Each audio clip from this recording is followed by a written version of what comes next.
For almost 2 decades, there was only one conversation in professional wrestling. WWE won. WWE always won. It didn't matter who tried to compete. WCW, ECW, TNA, Ring of Honor. Eventually, they all ran out of money, ran out of TV deals, or just ran out of time. WrestleMania was the mountain, and nobody else got to stand on it.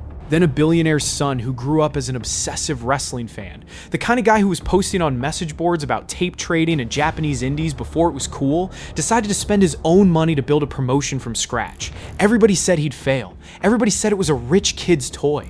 3 years in, they were still saying it. 6 years in, they're not laughing anymore. This is the story of how Tony Khan built All Elite Wrestling into the first real, sustained threat to WWE's dominance in a generation, and why, in 2026, some very serious business numbers suggest he's not just surviving next to WrestleMania season anymore, he's actually taking bites out of it. Let's get into it. If you're new here, this channel breaks down the wrestling business. Not just the matches, not just the storylines, but the actual money, the ratings, the contracts, the stuff that determines who wins when the cameras aren't rolling. If that's your thing, the subscribe button is right there, and I genuinely appreciate it because it helps a channel like this compete with the algorithm the same way AEW has to compete with WWE. Fitting, right? Okay, let's talk about Tony Khan. Before we get into the numbers, you need to understand who this guy actually is, because it explains everything about how AEW was built. Tony Khan is the son of Shahid Khan, the billionaire owner of the Jacksonville Jaguars and Fulham FC.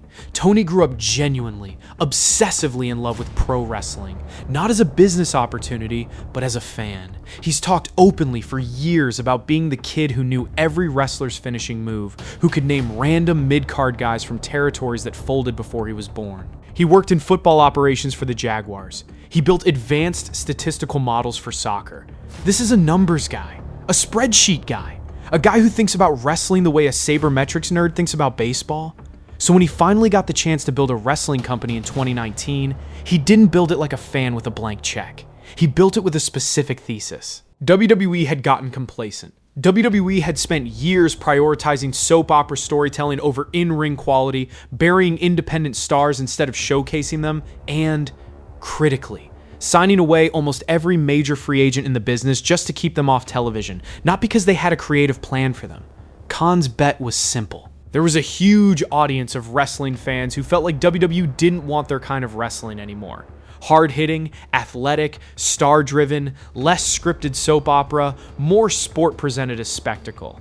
If he built a company that gave those fans what they wanted and signed the free agents WWE didn't know what to do with, he could carve out real, sustainable market share. In 2019, that sounded like wishful thinking from a rich kid.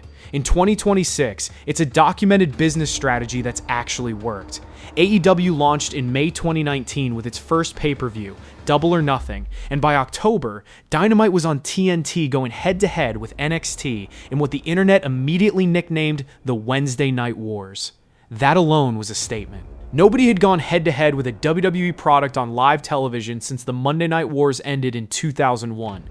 AEW won that particular battle. WWE eventually moved NXT off of Wednesdays entirely. That was the first real sign that this wasn't going to be a company that quietly existed in WWE's shadow. This was a company willing to fight for a time slot and win. Through the pandemic years, AEW kept building. They signed CM Punk after a 7-year retirement from wrestling, a signing that generated the kind of mainstream sports media attention wrestling hadn't seen in years. They signed Bryan Danielson away from a WWE Legends deal. They built new stars from the ground up. MJF, Darby Allin, Jon Moxley, who left WWE specifically because he felt creatively suffocated there, Kenny Omega, Adam Page. Was it a smooth ride? No. There were real internal problems.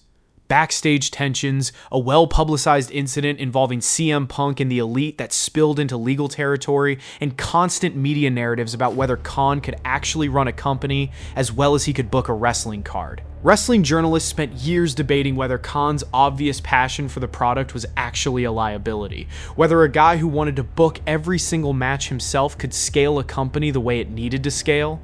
But here's the thing about all that noise. AEW never went away. It never lost its TV deal. It never had to lay off its roster.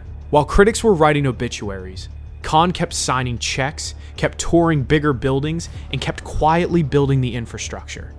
A women's division that actually mattered, a launch of Ring of Honor as a sister brand, international expansion into Australia, Canada, Mexico, and the UK. That WWE, for all its resources, was slower to prioritize. This is where it gets interesting, because this isn't just a vibes argument anymore. Let's talk actual numbers, because 2026 has genuinely been one of the strongest years in AEW's history. Tony Khan himself has said publicly that AEW's viewership is up double digits compared to 2025, and that pay-per-view business has been way up. Dynamite posted its best viewership of the year multiple times in the summer, at one point drawing its highest TBS audience in 2 years. Numbers strong enough to tie for second among all cable programming that night, not just wrestling shows. And remember, those TBS ratings don't even capture the full picture anymore, because Dynamite also streams on HBO Max, and that simulcast audience isn't publicly broken out the way linear TV numbers are.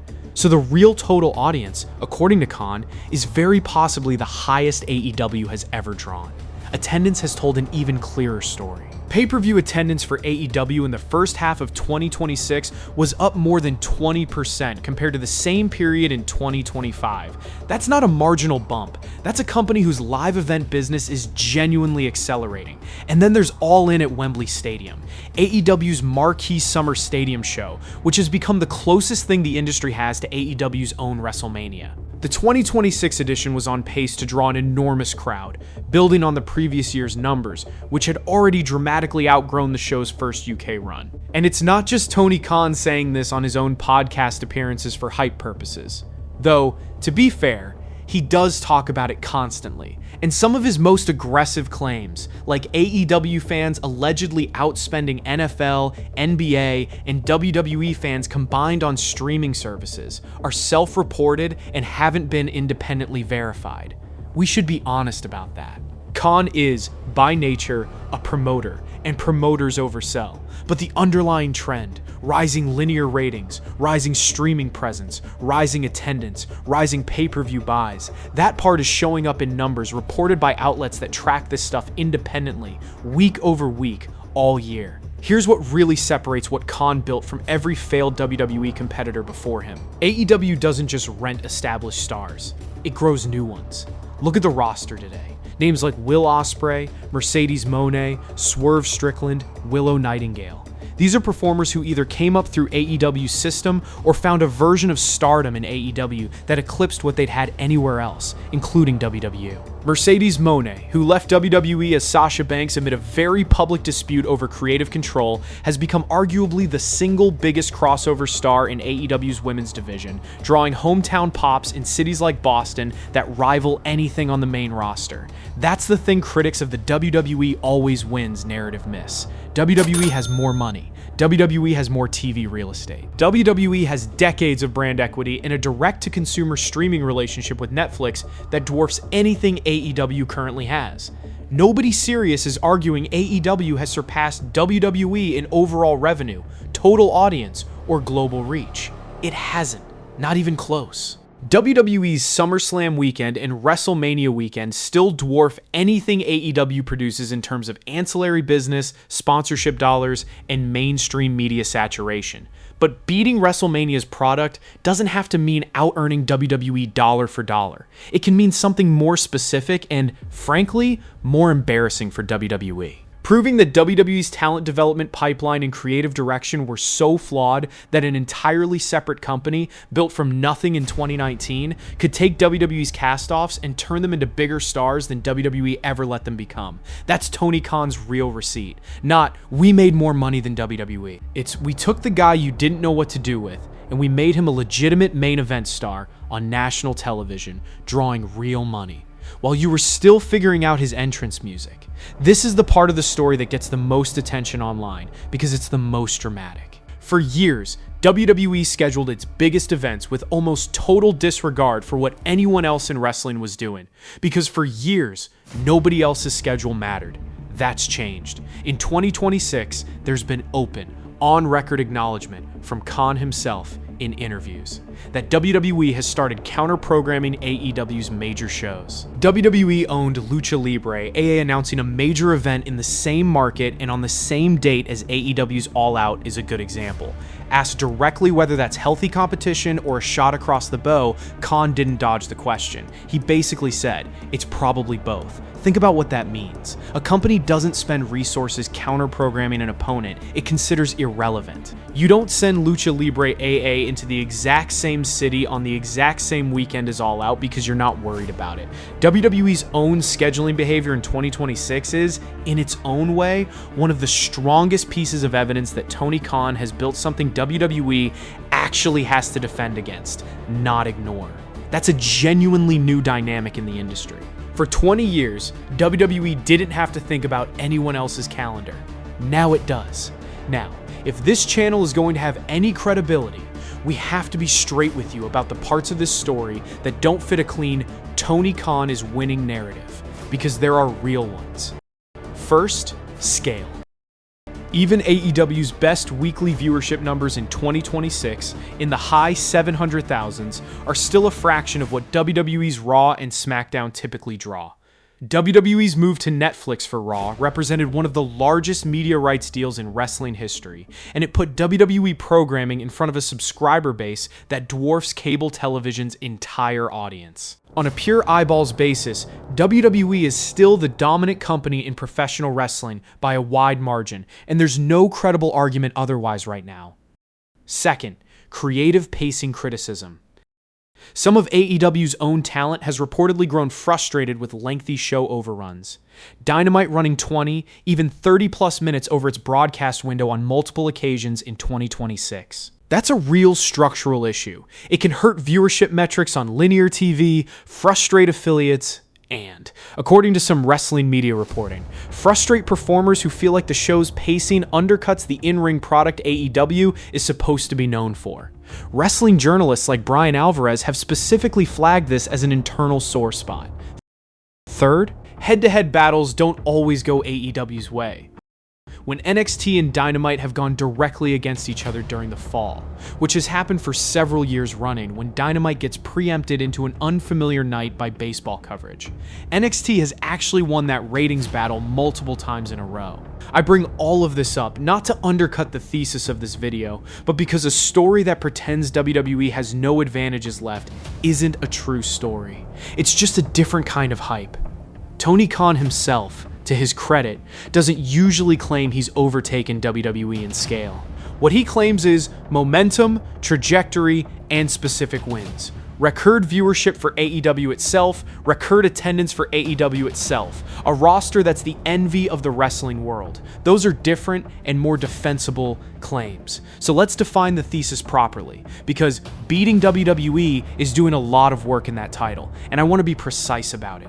Tony Khan is not outspending WWE. He's not outrating WWE on a weekly basis. WrestleMania weekend, as a piece of theater and as a commercial event, remains the single biggest attraction in professional wrestling, and that's not changing next year. What Tony Khan has actually done, and this is the real accomplishment, is prove that WrestleMania's existence doesn't have to mean the death of everything else. He built a company that signed the stars WWE let walk out the door and made them bigger than they ever were in WWE. He forced WWE to change its own scheduling habits, its own creative pacing on shows like NXT, and its own competitive posture for the first time in 20 years. He built its own version of a mania. All in at Wembley. That draws six-figure ticket demand and functions as a real answer to the idea that only WWE can fill a stadium for wrestling. And he grew that business by every publicly available metric at a moment when the conventional wisdom said a challenger company should have already folded. That's the win. Not conquering WWE. Proving WWE can be challenged permanently by someone who actually understood what fans were missing. So where does this go from here? Realistically, AEW's next few years are going to be defined by whether Khan can turn momentum into infrastructure, solving the show-length issues, converting streaming growth on HBO Max into numbers that get reported the way Netflix's do for WWE, and continuing to develop new stars instead of leaning on established free agents. WWE, for its part, isn't standing still either. Between the Netflix deal, The continued dominance of WrestleMania and SummerSlam as cultural events, and its own aggressive counter-programming strategy against AEW in 2026. WWE clearly views Khan's company as a threat worth actively managing, not a nuisance it can ignore.